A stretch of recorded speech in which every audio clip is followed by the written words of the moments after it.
Good morning. It's Sean from Traffic Services, and it's the 13th of July, Wednesday. We're going to be setting up the Traffic Services booth at the Honda Indy, so we won't be going live. But you know what happened last year on July 13th?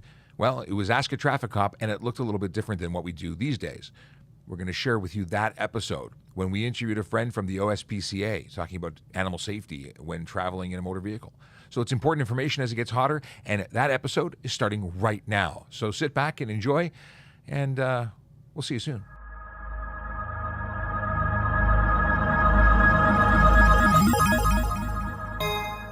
We're actually live. Hey, it is Tuesday, the 13th of July, and it's a good day to be here because we have an incredible guest from the Ontario SPCA that's going to join us in just a few moments. But I wanted to start, of course, Sergeant Jason Kraft. He is joining us. Brandon is not here today. He's apparently on vacation. There's rules about this, and they let him do it. We're not impressed, but it's in his contract. Let's bring in Darren Grandel. Hey, Darren, how you doing? Good, thanks. We were really excited to have you on the show today because we love animals, and I'm sure you do too.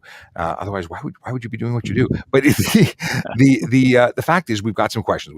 We get questions on our TikTok, we get questions on Twitter, and all our social media platforms about the safest way to travel with our pets, to keep them safe, to keep us safe, and also lots of discussion about hot cars. We're in the season, and there's a lot of risk to our furry friends. So whatever you want to start with, but we want to talk about stuff and things related to keeping our furry friends safe. Yeah, absolutely. And thanks so much for having me on here. This is a great topic. Every summer comes around, and yeah, there's a lot of precautions that have to be taken. And every year it seems more and more places become more pet friendly, which is nice to see. But even still, I know we have to take certain precautions. So I think I'd like to start just, of course, with the most obvious is the dogs in the hot cars in the summer. And people, want to travel, and our pets are members of the family, so obviously they want to take them with them. And and then a lot of the times, at least, there's multiple people in the vehicle, so a dog can be outside while someone runs in, washroom breaks or food or whatever, the case may be. But when you're traveling alone with your pet, there's some dangers with the heat, and we hear year after year and things like this, just running in, it'll just be a minute.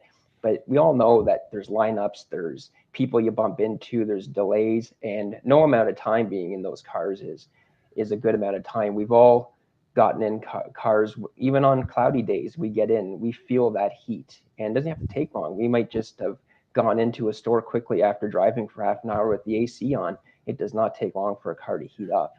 Oh yeah, I notice it immediately. My kids are always, Daddy, can we have the windows open because we don't like the air conditioning? And in seconds, I'm cooking. So if you think about the fact that you're probably not opening the windows for your pets, and that much isn't enough, by the way. There's no the air is stagnant. The temperature goes up tremendously with the solar load, and suddenly you're not feeling well as a person being in the car, never mind an animal. So what are some key ways to know if an animal is being in the car too long and it's an urgent thing that you've come across? Yeah, so like I said, just flat out leaving a dog in the car in the summer is just a no matter what. Just like even like I said, cloudy days, even rainy days, and there's no set limit because of, again, is sun directly there? Is it cloudy? Is it humid? And stuff like this. But otherwise, some signs that your dog or a dog might be suffering in a vehicle is getting lethargic, drooling, even seizing, just unresponsive. But even so, even if they're not showing any signs and just sitting there panting in the car, a dog is going to be uncomfortable. Their ability to sweat is very limited compared to humans. And they do that through panting, and that's it. So it doesn't take long. Their normal body temperature is around 39 degrees Celsius. It doesn't take long for a car to heat up to over 40 and even over 50, when the sun's beating inside on surfaces and stuff like this. And they cannot tolerate a temperature at 41 or higher, themselves, before irreparable brain damage and death occurs. And so you can imagine they're wearing those permanent winter coats all year long, especially those longer hair breeds, that it's very difficult to cool down. And so even if you're not seeing the outward signs, just the dog in a car in the summer is just not a good situation. So it's then it becomes an emergency. I mean, I've been asked, what do you do? Do we smash windows? Do we try the doors? What's the most appropriate thing to do in that situation? And I like to start with call 911 because it is an emergency, and we can start to get help going to where you are. What kind of suggestions would you make? Yeah, depending on what's going on, like once if a dog looks like it's like again like convulsing or it's not responsive, then of course that's quite severe. And yeah, like you said, call 911, call police, get some response there. Police and the Provincial Animal Welfare Services have the authority to enter the vehicle and take the animal out. The public should not be doing that themselves for their own safety. And if it's relatively not reached a severe level, then there's little like actions people can take before emergency help arrives, of like going into a store, having the vehicle paged and things like this to do what they can before someone arrives that has the authority to actually enter. Yeah, Provincial Animal Welfare Services in the province, so the animal welfare response, of course, don't have like the manpower resources like police. So you're absolutely right in saying to call 911 so that police can respond. They'll be able to get their way faster and intervene. Sorry, go ahead, Sarge. I was just going to add to that, Darren. The other day, I was at a parking lot out front of a grocery store, and I happened to notice a vehicle, and I saw a dog in the vehicle. It didn't look like it was in distress or whatnot, and unbeknownst to me, it was in dog mode, quote unquote. I had no idea, and I quickly looked at the large display in the vehicle and found that the vehicle is in dog mode. It showed what the temperature is in the vehicle, and that the owner was going to be right back. I was still a little apprehensive, to be honest with you, to leave the dog there unattended, regardless of the temperature of the vehicle, because we know things happen with technology. But my first response was to run into the grocery store and request that an announcement be made. Anybody owning this white sedan with a dog in the vehicle to come out and address the issue before the dog becomes distressed. So that was certainly something that I was going to be responding to. But really, at the end of the day, for all of us sharing that responsibility, if we see something, say something or do something, as opposed to just think it's somebody else's issue. Yeah, such a great point. And the dog mode is such a common thing that used to see like people even just taking the chance leaving their vehicles running without the ability to lock, to Right. just Oh, have wow. the AC going. Yeah. So there's risk with that people aren't willing necessarily to take, so they won't do that. But some do, and it risks someone actually letting your dog out regardless. Not knowing that I've in my career seen people leave signs on their dashboards, vehicles running, ACs on, and things like that. But of course now cities have introduced like anti-idling bylaws Right. as well. So then people don't want to violate that and risk a fine either. And I know some way what's the greater evil, and of course protecting your pet, a lot of people would agree, is Yeah. is the more necessary route to take. Yeah, that's a very good point, and a lot of people will still leave their vehicles running with the AC on while they run in. But you bring up a good point, and they take a necessary evil to protect their animal. They're willing to take a ticket for idling, but really there's a better alternative, and it's plan ahead and maybe don't travel with your pet if you're not going to be able to take them with you or take care of them. And there's a lot of stores, and I take one green colored coffee place. They've got a place to tie up your dog. They have a water opportunity for your dog. They even give you treats for your dog. Mm-hmm. So there's a lot of places that are pet friendly, and maybe if you're going to be traveling with your pet, going to those places is the right place to go. Absolutely. And when you're traveling, because of course, especially through summer, you're going to take trips and vacations. So you're going to take your dog with you, of course. And if you're traveling alone, so you can't kind of switch out with people and stuff. But even if you're going out shopping, plan and know the places that you can stop. And I like that line of thinking, Sean, for especially bigger trips, is planning it out, knowing where you can stop, where there's pet friendly places for your washroom breaks, for refreshments, or whatever you need to know. And you're right, there's the green coffee shop. I know like the orange home rental place is pet friendly too, and things. And sometimes you got to be creative, and what stores allow dogs. So you may have absolutely no need to go into these places, but where they are along your trip to stop to be able to just have a washroom break and not leave your dog in the car. but it really comes down to it is the planning, and that's what that I want to get to, because it doesn't matter. We talk about it all the time. People who are late for work, they're speeding. Why are they speeding? Because they didn't plan, they didn't leave appropriately. Well, it's no different for anything else you do, and it's really just taking those few extra moments to ensure safety. Now, I wanted to forgive me for everyone who's watching. I forgot to mention that there's a chat and that you can ask questions live, and we're starting to see those come in, but we had ignored a whole bunch of them. So I just want to quickly go through. We have a couple of messages coming through. Good morning, welcome Sergeant Kraft and Darren Grandel. Morning. We have morning Sergeant Bossman. Hi, Amanda. Amanda is one of our auxiliary officers. She's a volunteer with the Toronto Police and very active with us. And so Amanda likes the fact that Teslas have a dog mode. But does that, so going back, we're circling back now, but does it cover it? Just having the air conditioning on, is that enough? Like if an animal is left in the vehicle with the AC on? Yeah, would that meet the grade to keep them safe? Yeah, or is it? Especially, you still want to make sure you're not parking directly in the sun, so that the animal could lay down in the shaded area of the car with the AC on. But just as it's comfortable for us, if we were in there, yeah, certainly works for them too. Yeah, and it's a great mode so that, like, and again with Teslas, I don't even know how idling laws probably wouldn't even apply to them anyway. Well, they don't idle. There's no engine. Yeah, exactly. So and yeah, but it's such a great mode so that people can actually still walk their vehicle and have it running with the AC on for their dog. Here's a question from Tassos 300. He wants to know.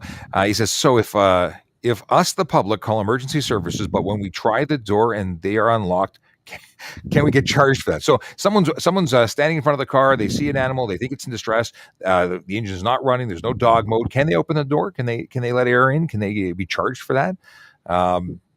What do you think? Again, that's almost more of a question for you guys than us. But I mean, all I can allude to is legally, police and animal welfare services have the right to enter a vehicle to save an animal that's in critical distress. Yeah. My take on this is that I would first call dispatch. I call 911. I talk to an operator, tell them what you're seeing, explain to them that you're going to try the doors. Is that okay? If you're getting direction from us and the dispatchers are us, you're going to be in a better position than just simply trying the doors of a vehicle. Also, if the dog is not friendly, you may be met with some sharp white pearly things. So you got to, and also if they're in some level of distress, they may be more agitated, I would imagine. Yeah, fearful, and all sorts of there's all sorts of risks. But things the public can do in the meantime, if they're calling for emergency response, is go into a store, have the vehicle paged, and then try and get the owner out in the meantime. And because sometimes like the responders may want to be trying those avenues as well. So there's some great things you can do in the meantime while waiting for a response. Amanda follows up with saying that Teslas will alert the driver if the car temperature goes over the appropriate temperature. And there's also a suggestion about curbside. Curbside is a good option to never have to get out of the vehicle and just. It's hard to do curbside bathroom breaks though, but it does. In terms of shopping, it really is a good option. That wasn't something that people did prior to the pandemic. So this is actually quite a pet friendly option. Mm-hmm. Yeah, absolutely, great idea. So let's get into the other side of traveling, which is actually the moving part. We accept that you shouldn't leave your pets inside to cook in the car, and they really are cooking. You shouldn't leave family members, because we're hearing about children and elderly who are left behind, so you can go do something, and then we come back and unfortunately horrible things have happened. But let's put away the heat for a second and talk about just simply driving. We are traffic services. We investigate collisions, and very often animals are in the vehicle when collisions occur. How can we keep them safe? Yeah, they make wonderful dog seatbelts, and so easy to get at any pet store. And any dog owner, on this chat, probably knows a time that someone's cut you off, or you've had to brake suddenly, and your pet goes flying. And so, just for the same reason that we wear seatbelts, our pets need them too, and they really work in those cases. Like, again, you don't want to take the chance. If you're in an accident, the risk is even higher, but just even those getting cut off and stopping abruptly can really injure your animal. And so it is best too to keep your dog in the back seat, not the front. Airbags can be extremely damaging to a dog, and plus if the dog has access to the driver, to possibly just obstruct the driver in steering or anything like that can be a problem too. So just yeah, in the back seat and with the seatbelt added is a great. And your dog may take some getting used to it, but it will. And you do some proper training with it, and but they're not that invasive. It's funny you say the dog may not get used to it. Children don't like car seats, but we accept that despite their kicking and screaming, it's the law and it's for their safety and for the benefit of all. So we do it. And somehow with animals, they pout and whine, and we go, oh, okay, fine, come sit next to me, and you rub their head. You're doing it for their safety. Now, something that many people don't take into consideration is, in terms of how collisions occur and how many collisions occur in a collision. So your vehicle hits something, you and your body are traveling at the speed your vehicle was traveling, but there's been an abrupt stop. Now you have this rapid deceleration, and a lot of injuries can occur. Well, that's happening for your dog too, except when they don't have the seatbelt to slow them down, they will have a severe impact against the front of the vehicle. And if they're in the area between you and the steering wheel, for instance, and you're about to meet the steering wheel, well, you're going to crush your pet. And not only are you going to likely guarantee its death, but that may incur severe injury for yourself as well. Not to mention the fact that driving while crowded is an actual charge. So if your pooch is on your lap and you're focused on their needs instead of your responsibility of driving, there's other issues at play and maybe causing the collision that you just got into. Yeah, absolutely. And there's been, I'm sure you guys have seen more than I ever have myself, but like where pets are ejected from vehicles in collisions, and especially when they're in the back of pickup trucks. That's a thing that still happens, but just when you really think about it for a second, it is extremely dangerous to be doing. Again, even just stopping abruptly or anything, or just having to swerve to miss, who knows, like a child or a cyclist or something, and that dog is going to get whipped around, possibly ejected. Yeah, there's so many things that people they love their pets so much that they want them with them, but they don't consider what harm they're putting them in, what harm, the fact that it's high risk. Yeah, yeah. There's a lot of dangers with vehicle travel with the pets, and like even the dogs with the heads out the windows. That's something I never let my dogs do, even though how much they might love it. But you think of what happens to your windshield when a stone hits it, and Right. if that happened to hit your dog's head, that's a scary thought. And I know like the odds might be really, really high, but it's not one that I'm willing to chance at all. But just the wind can dry out eyes, and even just sand can be irritating, like and stuff like that. It's just they love it, and I know at slower speeds, like a rock's not going to cause damage, but again, like some can actually get some adverse effects from just the wind drying out to their eyes and things like that. So Yeah, I never thought of that. I've never thought of that. But what I have seen are some great motorcycle pictures of dogs on motorcycles wearing With goggles. goggles, yes. But the folks that have their pooches on their motorcycle are also putting their pets in harm's way. Is it cruelty by keeping your best friend on in a backpack while you ride your motorcycle? I don't know, but it's not safe. It's not a good option. Yeah, it's always good to be aware of the risks that are there for them and yourself too, right? Like think of them as well, just as you would yourself. Oh, for sure.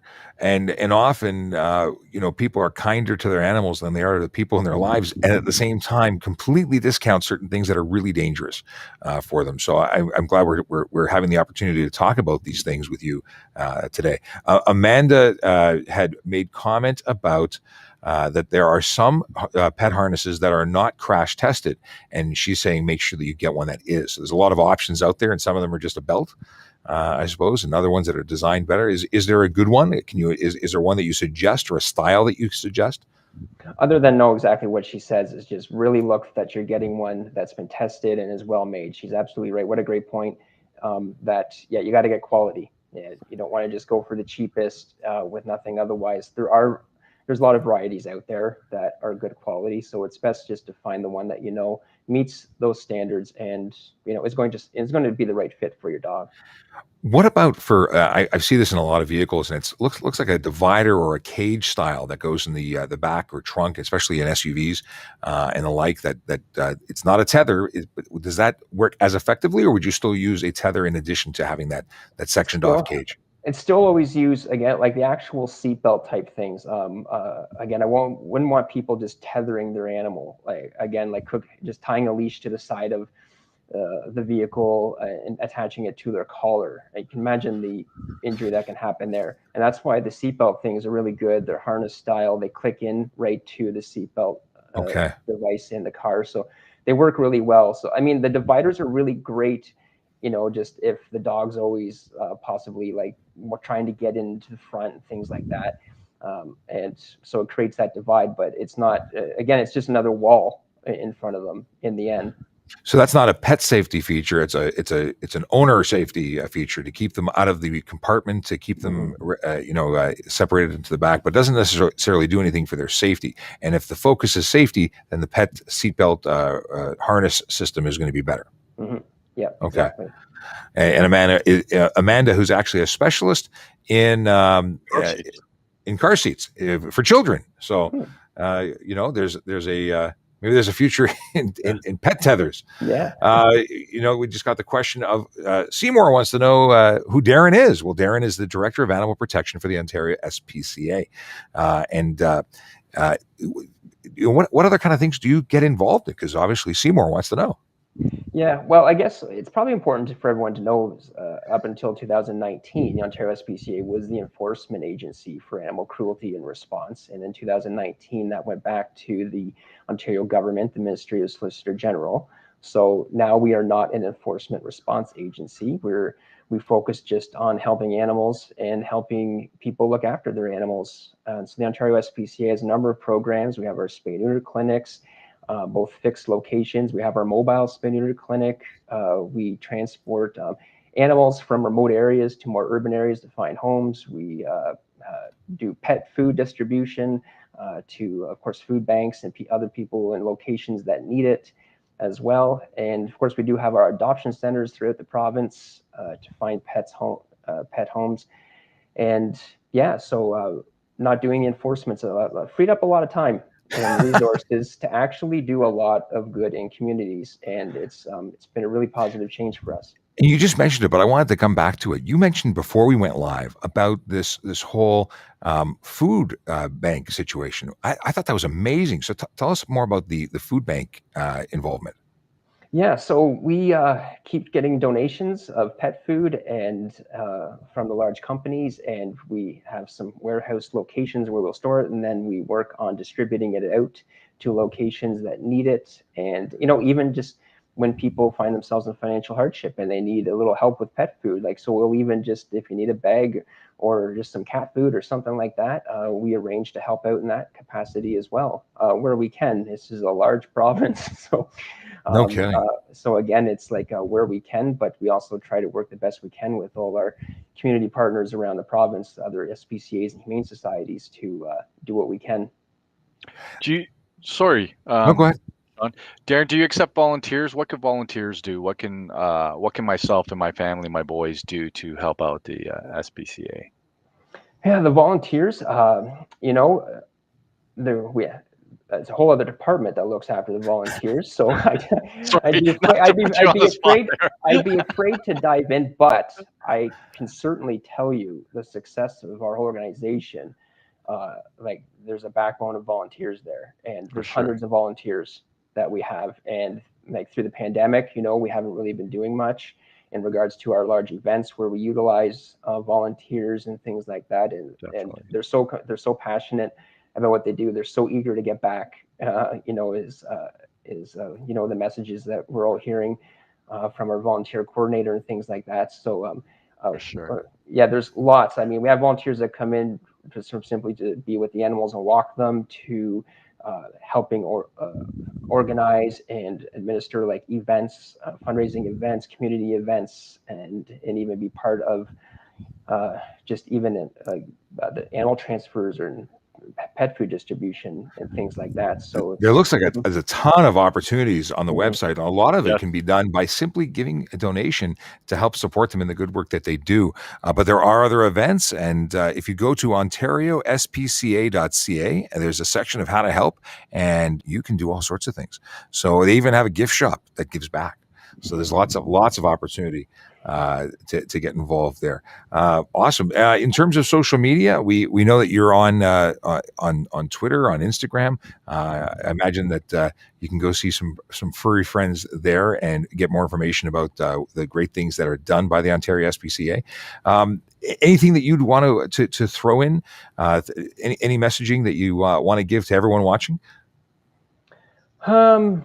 Geez, we covered a lot of ground. We did. That's Yeah, I just we want to make did. sure that there's nothing left on the table. I think I- otherwise it's just, like, looking after a pet can be a tricky thing, like, especially veterinary bills. And it's just, you ever find yourself just needing any type of advice and just ways to possibly get assistance in any manner. We may not be able to be the one that does it, but please call us to at least pick our ear.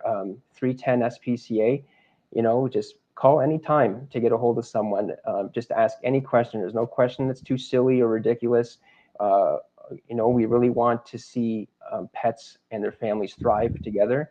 And having pets, challenges can come up with that, and so we want to be able to help with those challenges as they arise.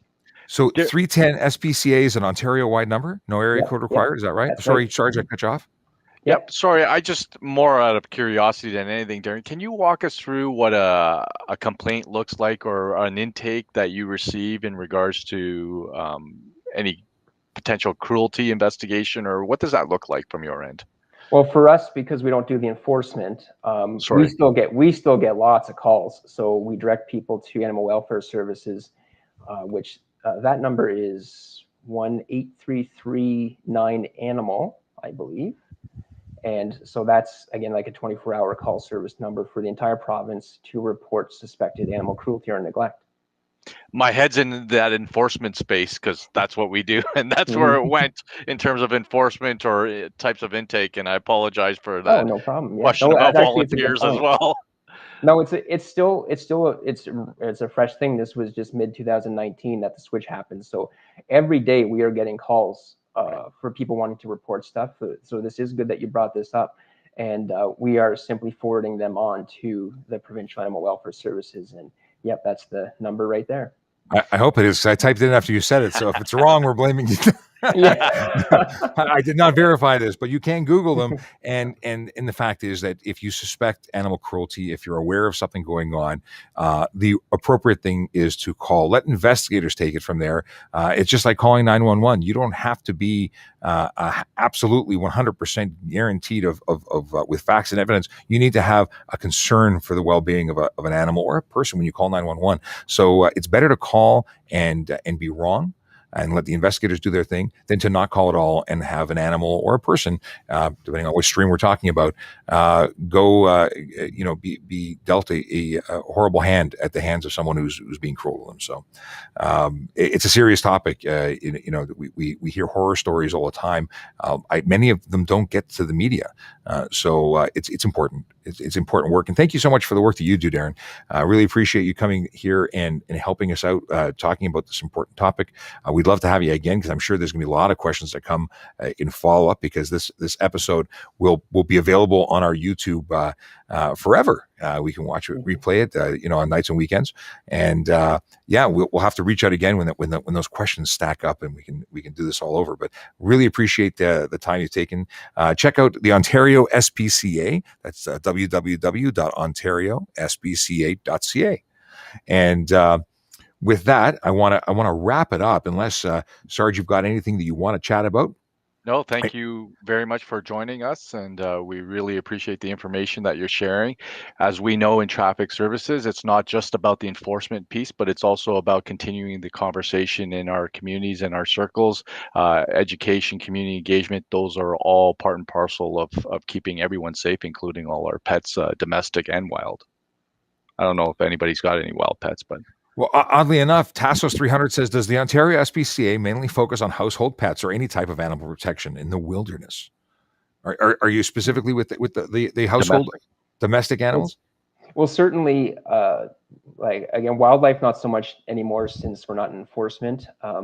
But most people, the majority of what people call us about or need assistance with, or in the animals that we take in are household pets. Even the alternative pets like hamsters and rabbits and stuff are a small percentage. So it is mostly dogs and cats, but we'll certainly try to help anyone out with anything that they have questions about. Here's a question, and it was just brought to my attention because I'm catching the live chat here, and Beth Crane had a question that we missed earlier. I scrolled back to find it, and this is in relation to a recent news event that you may or may not be aware of. And I know it's not your area because you're not doing the enforcement, but their question was, how come the savage owner who left her dog in the scorching heat for 3 hours at Vaughan Mills had the dog returned to her? Do you know how? Because I don't know how it works in terms of who gets custody of an animal after a situation like this. In your experience, do you just lose your pet immediately? Is it an investigation that would take place? Say, understanding that you're no longer the enforcement body for that, but just in your experience. Yeah, we're not the enforcement body, and the law has changed. Back when we did it, I don't know which case this one she's referring to from when it was, but sadly, I encountered similar things in my career when we did enforcement. And when you were back under the old laws, if you removed an animal, people did have an opportunity to claim it. There was no immediate provision to be able to just automatically keep an animal. And in dire situations, we all kind of felt that was a lacking of the law, unfortunately. And so that's why those situations may happen. The new laws, I can't really speak to exactly what the new laws state in regards to that, if that's still the process or something's been changed. So obviously there are some rights of ownership, and they have to make their case, and then I guess petition to take the animal away if there's true things. It may have been resolved that as an error, and we will have to see what happens. I'm sure the media will be covering that as we go. But thank you, Beth, for asking that question. Sorry we missed it in the first round. It's not to ignore the question, but there's lots going on here. So thanks again, Darren. Really appreciate it. I just want to let everyone know who's watching. If you don't follow us on Twitter, you really should. We're on Twitter all the time, and we can be followed at Traffic Services. We post things like where Vision Zero Enforcement Team is going to be, along with other traffic safety messaging. You can also get us on Instagram at Traffic Services Toronto, where much of the same information is available, but we don't go live there, so you need to be here to go live. If you're on YouTube, Traffic Services Toronto Police, and if you're watching us on YouTube, please like and subscribe. It helps us out, helps share the message and the show with everybody else that's on the platform. And our group of moderators has been training me on what to say on these platforms. If you have questions to Traffic Services, you can get us by email, trafficservices@torontopolice.on.ca. And then, of course, TikTok, where the conversation continues, or in this case has already taken place. We're on TikTok with now over 133,000 followers. It's mind-blowing. But you can get us there Monday to Friday, 9 a.m. till 10 a.m., just before we come on to the other platforms to do this live show. So thank you for sitting through my spiel. Again, thank you, Darren. Really appreciate it. And we'll chat again soon. Sarge, anything to add before we say goodbye? I just want to say thank you to Darren. Hello to everybody that we weren't able to respond to, and we'll see you soon. Sounds good. Have a wonderful day, everybody, and hang out, Darren. We'll be right back.